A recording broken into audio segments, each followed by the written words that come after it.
तो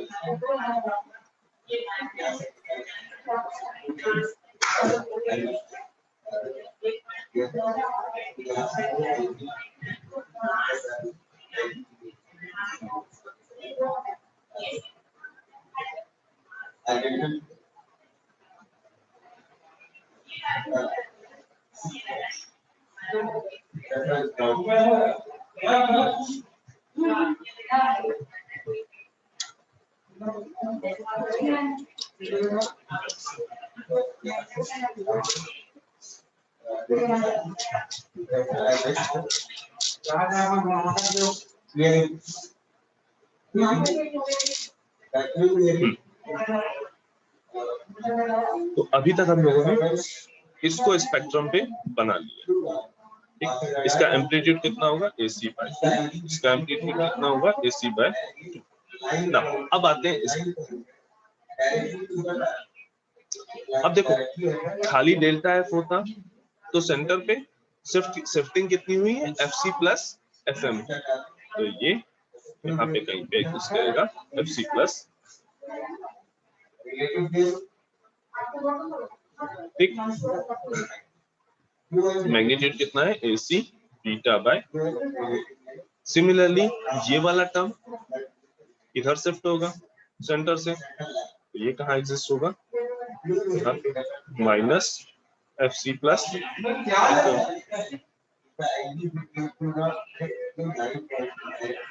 ठीक, इसका भी एम्पलीट्यूड कितना है AC बीटा बाय 4। अब थोड़ा सा ध्यान यहाँ पे देना, पहले वाले जितना अभी तक AM में हमने देखा था उससे अभी तक तो सिमिलरिटी रही है। अब हमें चेंजेस क्या करने हैं, देखो यहाँ पे इसका एम्पलीट्यूड जो है वो नेगेटिव है, यानी जो इंपल्स सिग्नल बनेगा वो FC माइनस FM पे बनेगा एंड नीचे की एम्पलीट्यूड कितना रहेगा minus AC beta by 4, minus AC beta by. Similarly यहाँ पे जो बनेगा वो भी माइनस AC बीटा बाय, ठीक, माइनस ऑफ FC माइनस। इस तरीके से हम इजीली स्पेक्ट्रम बना सकते हैं नैरो बैंड FM। स्पेक्ट्रम हाँ बेटा, पहला F माइनस FC है, तो ये FC तो F से पीछे होगा ना, सबसे पहला वाला। पहला वाला कौन सा ये? Yes sir. क्या है, किससे पीछे होगा बेटा? F से पीछे होगा ना, क्योंकि ये F में माइनस हो रहा है तो। अच्छा देखो यहाँ पे हम इस वाले सिग्नल के भी केवल इतने की बात कर रहे हैं, इसको ये क्या है AC by 2 delta F minus FC है ना। इस सिग्नल की अगर हम बात करें, देखो जब हम डेल्टा T या डेल्टा F को हम ड्रॉ करते हैं, डेल्टा T मतलब उसी इम्पल्स सिग्नल को हम टाइम स्केल पे ड्रॉ कर रहे हैं, और डेल्टा F का मतलब हम उसी इम्पल्स सिग्नल को फ्रीक्वेंसी स्केल पे ड्रॉ कर रहे हैं। तो हम कहाँ ड्रॉ करेंगे इसको? सेंटर पे होता है इम्पल्स सिग्नल, ये तुम्हारा डेल्टा F है।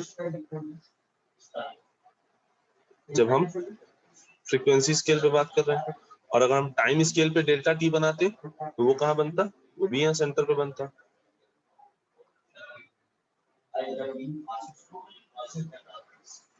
ये बात समझ में आई? यहाँ जो F है, ये वाला F, ये नोटेशन है कि हम किस स्केल पे काम कर रहे हैं। ठीक, जनरली जो इम्पल्स सिग्नल होता है वो सेंटर पे पाया जाता है ना। जब अगर उसमें कोई शिफ्टिंग नहीं कराई तो उसकी प्रॉपर्टी है, इम्पल्स फंक्शन की अपनी प्रॉपर्टी के सेंटर पे उसका एम्पलीट्यूड रहता है, बाकी सब जगहों पे उसका एम्पलीट्यूड 0 रहता है। ठीक, और वहां पर भी इसका एम्पलीट्यूड इंफिनिटी रहता है। ठीक, इन जनरल हम उसका एम्पलीट्यूड ना यूज करके उसका एरिया यूज करते हैं, और वो एरिया हम 1 मान के चलते हैं। इतनी बात पता है, समझ में आई? ठीक, अब जब इस डेल्टा F को हम शिफ्ट कराएंगे बाय FC, ठीक, अगर हम delta F minus F C बनाना चाह रहे हैं। ठीक, तो एफ माइनस एफ सी का मतलब है इधर की ओर शिफ्ट होगा, 0 से ये समझ में आ गया। फ्रीक्वेंसी पे शिफ्ट हो जाएगा। क्लियर? Yes sir. ठीक है, और किसी को स्पेक्ट्रम में या कहीं पे भी कुछ डाउट?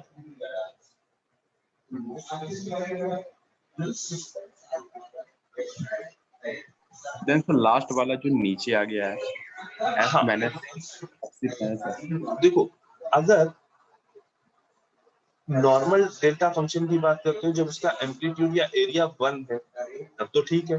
अगर इसका ये माइनस डेल्टा एफ अगर हमें ड्रॉ करना है तो माइनस डेल्टा एफ मतलब इसका एम्पलीट्यूड हो गया डाउनवर्ड।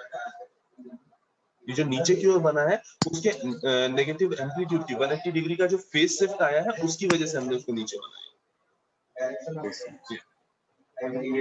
ठीक है, अब इस स्पेक्ट्रम को देखो, अब एक बात को बहुत अच्छे से समझना कि इस स्पेक्ट्रम को देख के हम डायरेक्टली इस जो हमारा एनबीएफएम है इसकी हम बैंडविड्थ बता सकते हैं। हमें पता है कि भाई हायर पॉजिटिव साइड की फ्रीक्वेंसीज देखो ये 0 है।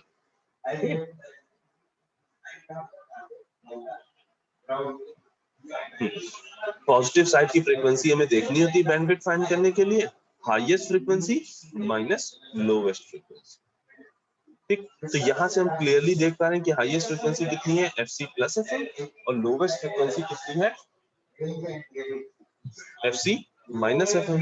तो बैंडविड्थ हम क्या लिख सकते हैं, एफसी प्लस एफएम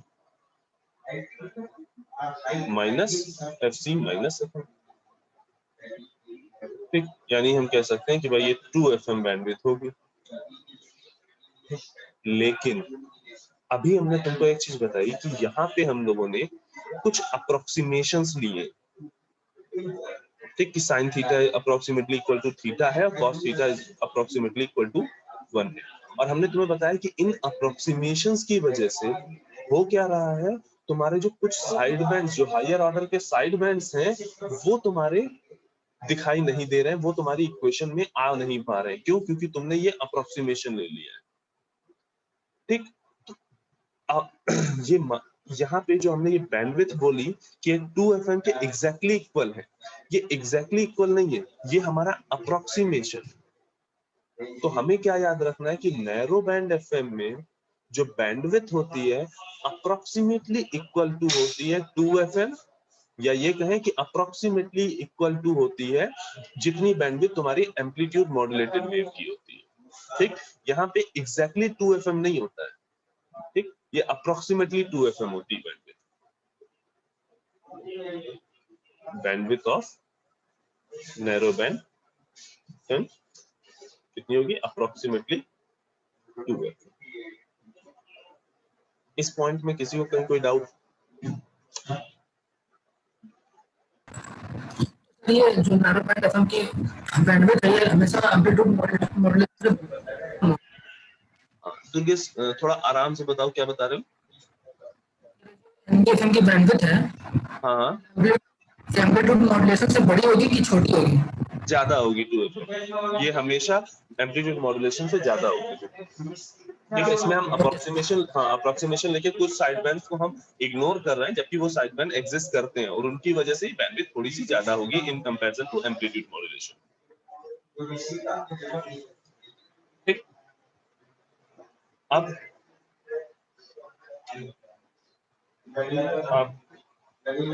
चलो फेजर कल देखेंगे, आज इसकी भी पावर देख लेते हैं। फेजर में थोड़ा सा ज्यादा टाइम लगेगा।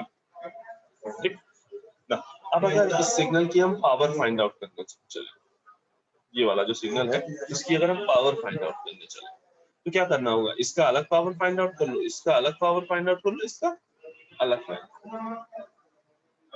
अब ध्यान से देखो, तो जब हम पावर निकालेंगे तो क्या इस नेगेटिव साइन का कोई इफेक्ट पड़ेगा? फेज का कोई इफेक्ट पड़ता ही नहीं है ना, फेज का कोई इफेक्ट पावर पे नहीं पड़ता है। पावर डायरेक्टली डिपेंडेंट होती है तुम्हारे जो सिग्नल के एम्पलीट्यूड पे। तो अगर यहाँ हम पावर की बात करें तो टोटल पावर क्या होगी, करियर सिग्नल में जो पावर जा रही है प्लस अपर साइड बैंड में जो पावर जा रही है प्लस लोअर साइड बैंड में पावर जा रही है। करियर पावर में कितनी पावर जाएगी? AC स्क्वायर बाय 2, ये है ना, इसकी पावर हमने फाइंड आउट कर ली। देन इसकी पावर हमें फाइंड आउट करनी तो क्या हो जाएगा? AC square beta square upon 4, sorry AC square beta square upon 8 है ना। पहले इसका हम RMS वैल्यू निकालेंगे, ये क्या हो जाएगा? AC बीटा बाय 2 अपॉन √2, इसका RMS वैल्यू क्या हो जाएगा? AC बीटा बाय 2 यानी इसकी पीक वैल्यू डिवाइड बाय √2 और उसको स्क्वायर कर दोगे तो क्या हमें मिल जाएगा? पावर मिल जाएगी।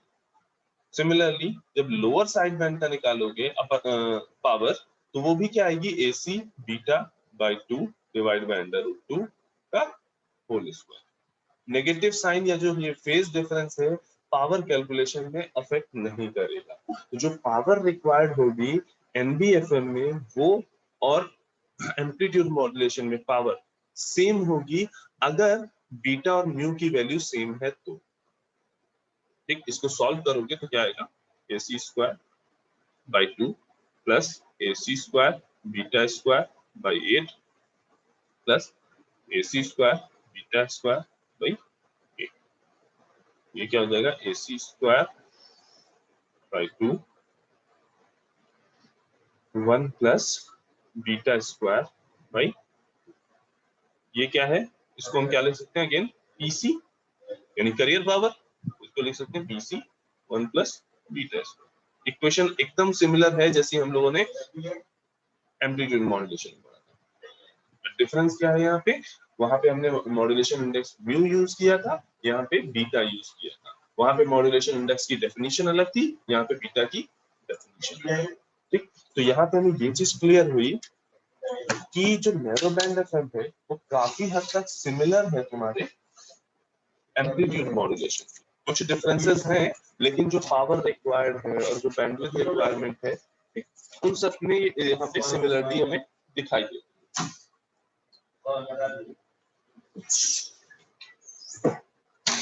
ठीक है, तो उस सिमिलरिटी की वजह से इन जनरल हम नैरो बैंड एफएम को मतलब जब हमें फ्रीक्वेंसी मॉड्यूलेशन यूज करना होता है तो हम in general narrow band FM को प्रेफर नहीं करते। हम कोशिश करते हैं कि अभी जब अगला हम लोग जो वाइड बैंड एफएम पढ़ेंगे उसको ही प्रेफर करते हैं। ठीक है, आज के लिए इतना ठीक है। अगर कुछ डाउट है तो वो डाउट क्लियर कर लो और अपनी अटेंडेंस बोल दो। एंड नेक्स्ट क्लास में हम लोग इसका फेजर डायग्राम की किस तरीके से दोनों के फेजर डायग्राम में डिफरेंस होता है, क्योंकि हमें ये तो दिख गया कि भाई बेसिक डिफरेंस जो दोनों जगह पे है वो क्या है कि जो लोअर साइड बैंड है वो 180 डिग्री फेज शिफ्टेड है। तो उस फेज शिफ्टेड की वजह से एम्पलीट्यूड में भी क्या कोई चेंज आ रहा है या दोनों में सिमिलरिटी कुछ आ रही है कि नहीं आ रही, उसको हम लोग with the help of phasor diagram समझेंगे। Satyaprakash Gautam 1 2 3 Yes, sir. 4 Yes, sir. 5 yes sir. कहाँ थे भाई? अभिष्ट सर तबीयत नहीं सही थी सर इधर कुछ दिन से। अभी ठीक है तबीयत? यस सर अभी ठीक है। 6 Present, sir. 7 Present, sir. 8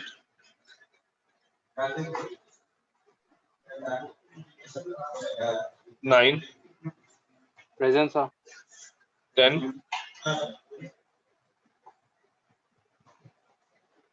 11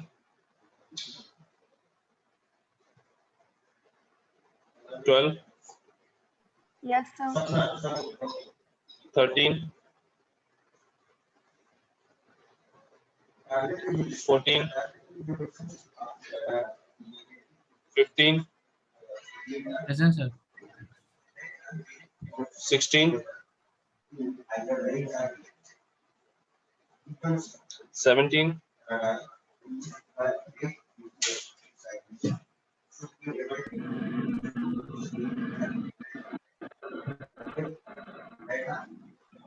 17 Ananya.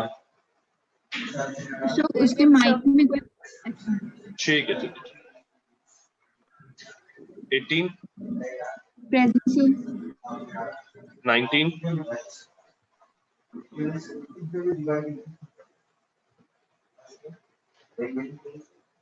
20, Present, sir. 21,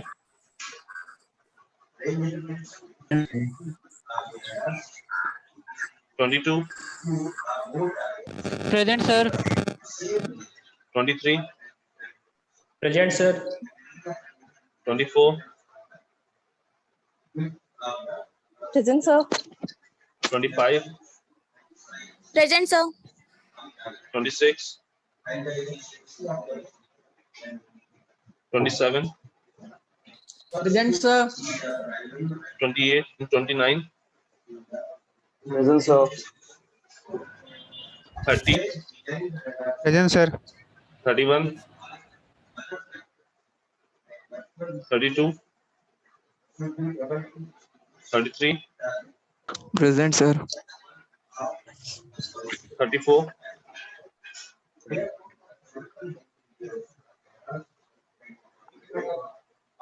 35, Yes. 36, Present, sir. 37, 38,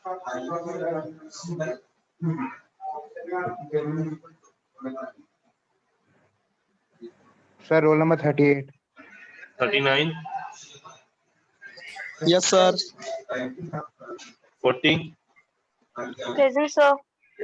41, Present, sir. 42, Sir.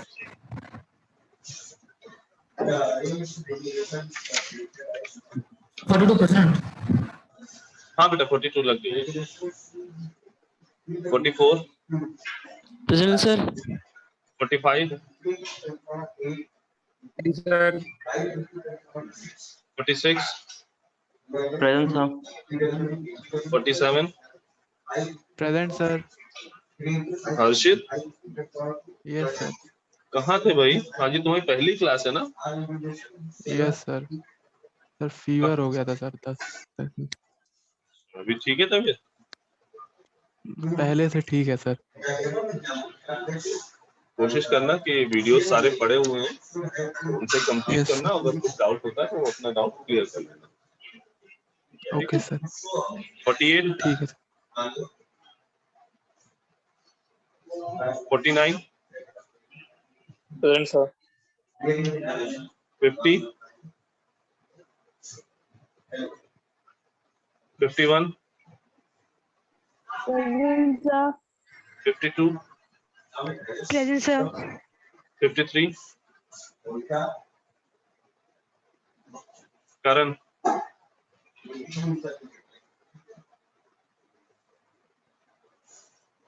54, Present, sir. 55, Present, sir. 56, ठीक है Lakshmi, 58, 56.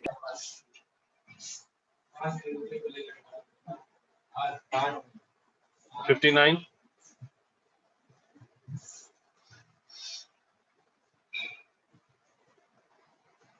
'Mimansa 60,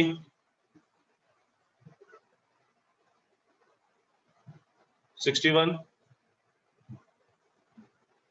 present sir. 62, yes sir. 63, yes sir. 64,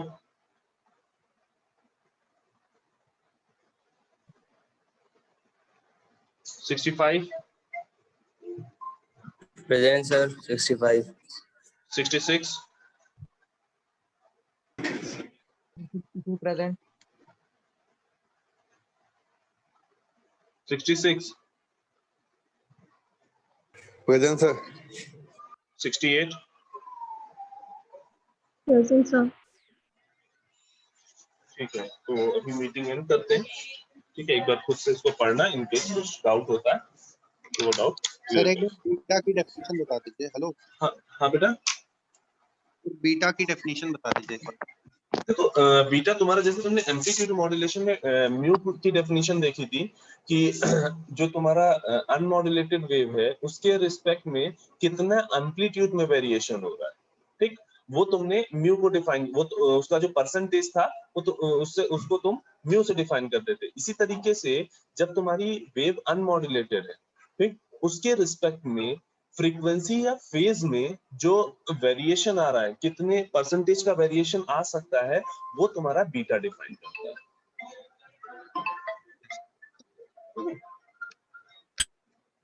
चलो, हाँ बस खत्म ही कर।